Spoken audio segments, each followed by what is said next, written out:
Please welcome Congresswoman Lauren Underwood.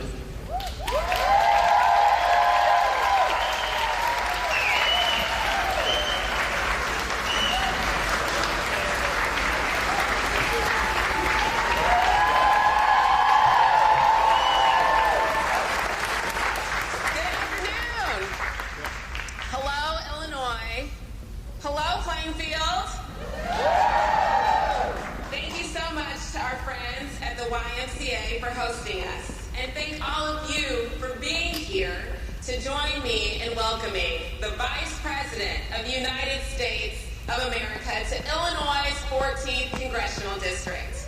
I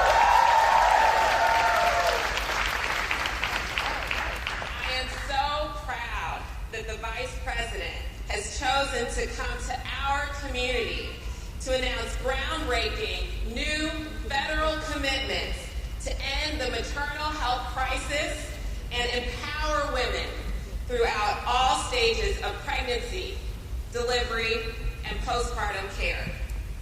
In Illinois, empowering women is a closely held value, and it's a value that we share with our Vice President. I have been so proud to see how she has continued to elevate the maternal health crisis as a priority as Vice President. There has never been an administration as dedicated to saving moms' lives as the Biden-Harris administration. And we have Vice President Harris to take credit for that. Representation matters. I'm glad to be joined by other leaders who have committed themselves to ending our nation's maternal health crisis. Senator Dick Durbin, who along with my esteemed colleague, Congresswoman Robin Kelly, made possible the year-long expansion of postpartum Medicaid.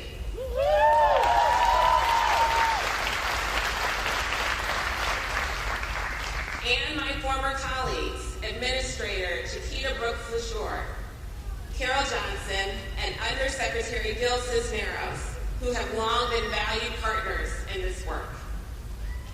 This is a room full of people dedicated to the mission of saving moms' lives and ensuring every family can thrive. And yes, we are dedicated to protecting women's fundamental freedoms to make decisions about their own bodies, their own lives, and their own futures. Reproductive freedom and maternal health are inextricably linked, and today's ruling ignores our stark reality that pregnancy in the U.S. is deadlier than in any other high-income country. We won't stand by silently. We are taking action to ensure women and families have access to health care and the support that they need and deserve. That includes the full spectrum of reproductive health services, including abortion.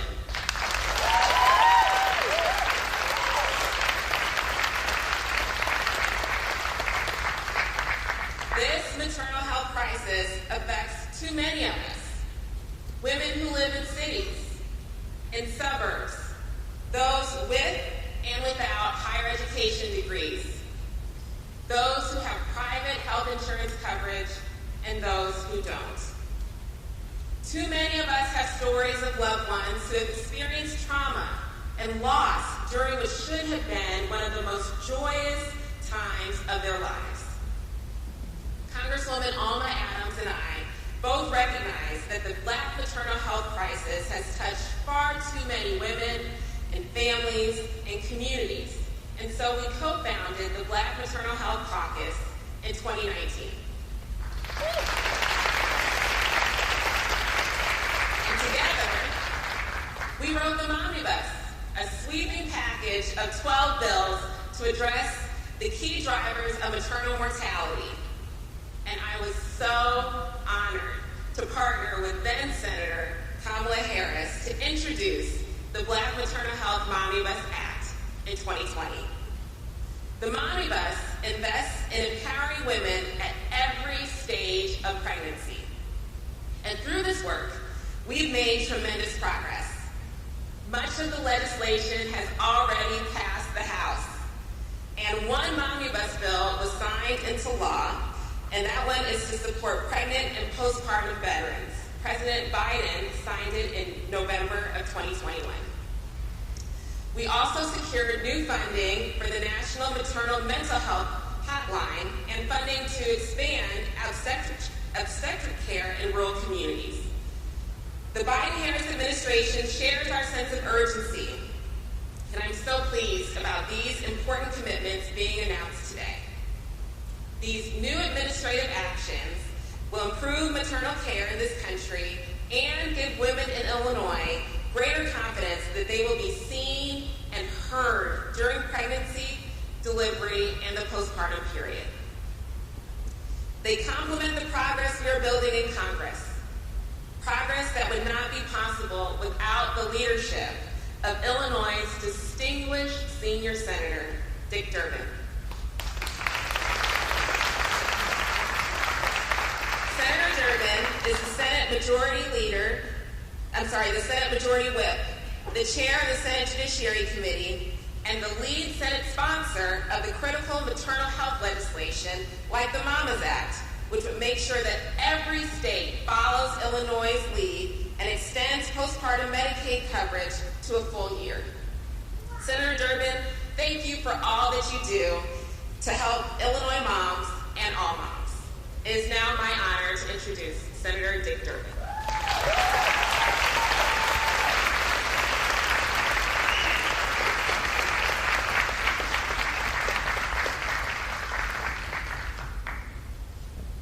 What a great Congresswoman Laura Underwood is. She's an amazing asset to the state of Illinois, but to the United States Congress as well. To have her background as a nurse, NIH researcher, and somebody who understood the battle for the Affordable Care Act in the United States Congress is invaluable at this moment. We're lucky to have you, Lauren. Thank you for the kind words. And a nice introduction to you. My favorite introduction occurred years ago. I was going to a summer feeding program for kids in Chicago schools. Kids that ordinarily got school lunches, well, during the summer they offered them a real lunch as well. It was probably the best meal they had. And I went to visit this with some television cameras to advertise and promote it. And I looked around and there were tables full of kids, and I thought, no politician will miss this opportunity. So I went over and sat down with some second and third graders, and the television cameras followed me. And this one little girl looked at me and she said, "Who are you?" And I said, "I'm Dick Durbin." She said, "What do you do?" I said, "I'm a United States Senator." She said, "Well, good for you." So it's a humbling experience to be in politics, but there are great moments, and this is one of them. To have the Vice President of the United States join us today. We had a little change in plans, and I thank you for your patience and for being here at this moment. But during the course of the day, we had to make an adjustment because of breaking news in Washington, which you've all heard something about, I'm sure. But I also received some news on my own. It turns out that at the District 14 PS 129 graduation ceremony for the 4th grade in Brooklyn, New York, Ona Chambers, my granddaughter, won the top award for literacy. She's the best reader in her class. I got that note today.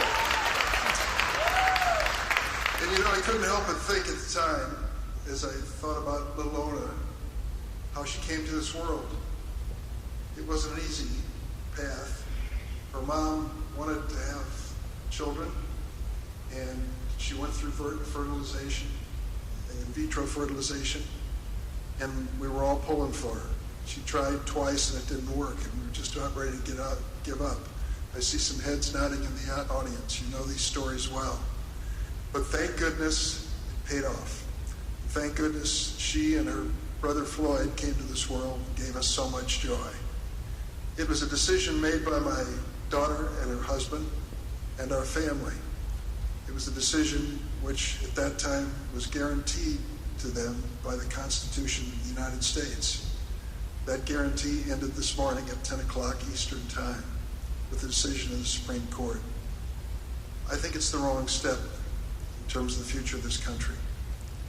The decision on whether or not a child should go forward, be born, whether a family should grow it or at some point decide not to increase their number, is a very personal decision.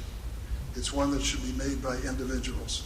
Until now, we have said under our Constitution, it's a woman's right, with her family if she wishes, with her physician, to make this decision. We've lost some ground today when it comes to freedom in America.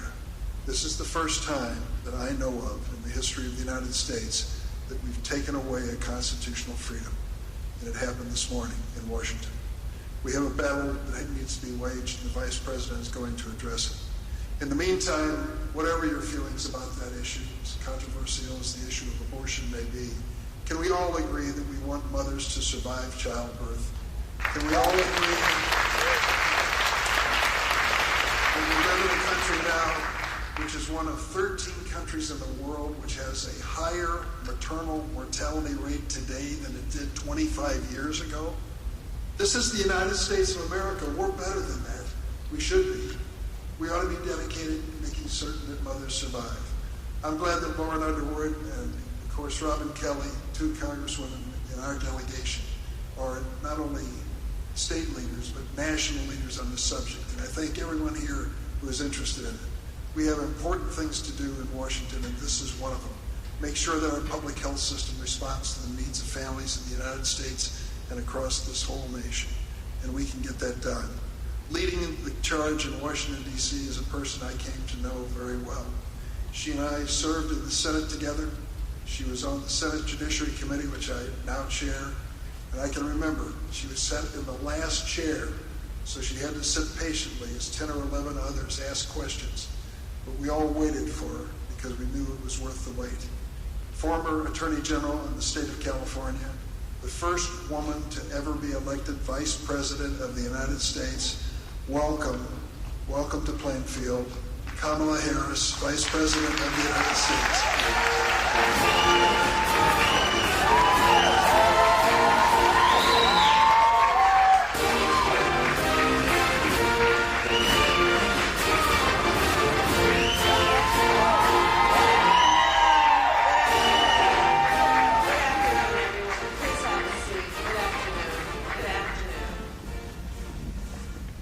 Well, first I want to thank Senator Durbin.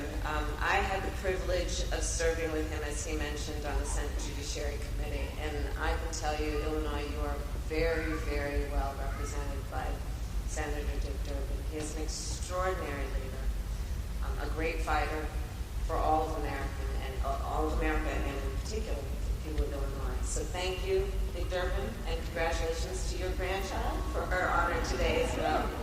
And I want to thank all the leaders for joining us today. And a special thank you, of course, to Lauren Underwood. Where are you? Lauren, I have seen you when the cameras are on and when the cameras are off. She is always fighting for the people of her district, and all that you have done for our government, for the people of our country, and for Plainfield. I thank you for that. Thank you for your partnership and your leadership. So as Senator Durbin mentioned, we traveled here today. In fact, they both joined me along with the Secretary on Air Force Two. And we traveled here from D.C. today to talk with you about maternal health, which should be one of our highest priorities as a nation. And I had planned to speak about our strategy for improving care for pregnant women and mothers across our country. And as you know, on the way here, however, we learned that the United States Supreme Court had rendered its decision in Dobbs v. Jackson Women's Health Organization. Here's what that decision means.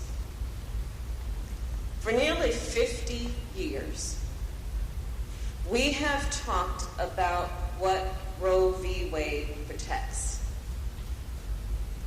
Today, as of right now, as of this minute, we can only talk about what Roe v. Wade protected. Past tense. this is a healthcare crisis.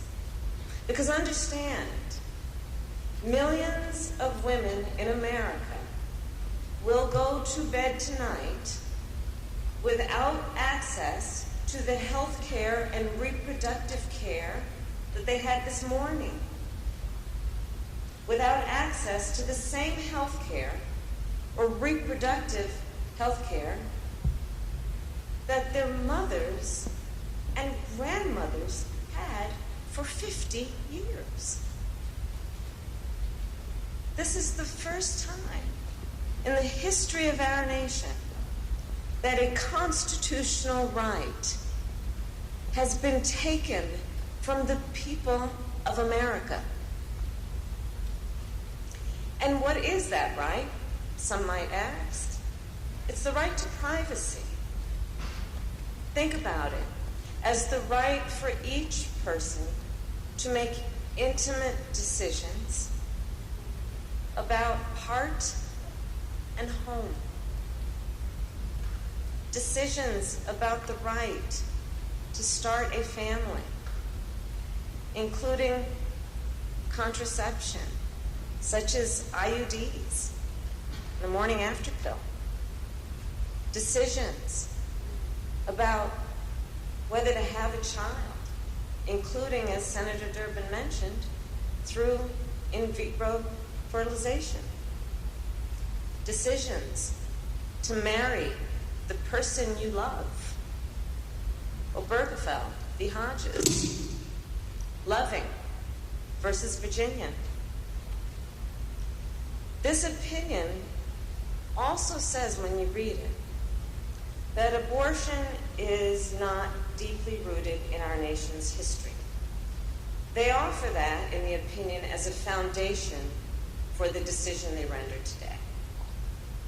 In holding that it is not deeply rooted in our history, today's decision on that theory then calls into question other rights that we thought were settled, such as the right to use birth control, the right to same-sex marriage, the right to interracial marriage.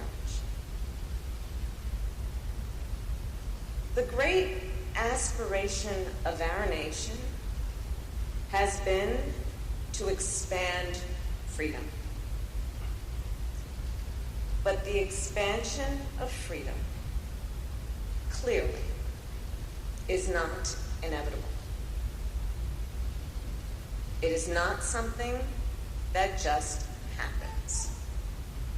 Not unless we defend our most fundamental principles. Not unless we elect leaders who stand up for those principles. The strength of our nation has always been that we move forward. Today, I invite all people to stand together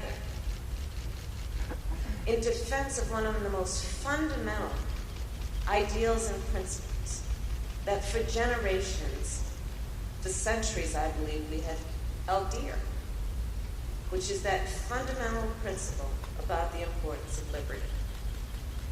To stand for liberty, to stand for freedom, to stand for self-determination, and for the right to privacy. You have the power to elect leaders who will defend and protect your rights. And as the President said earlier today, with your vote, you can act, and you have the final word. So this is not over. God bless you, and God bless America.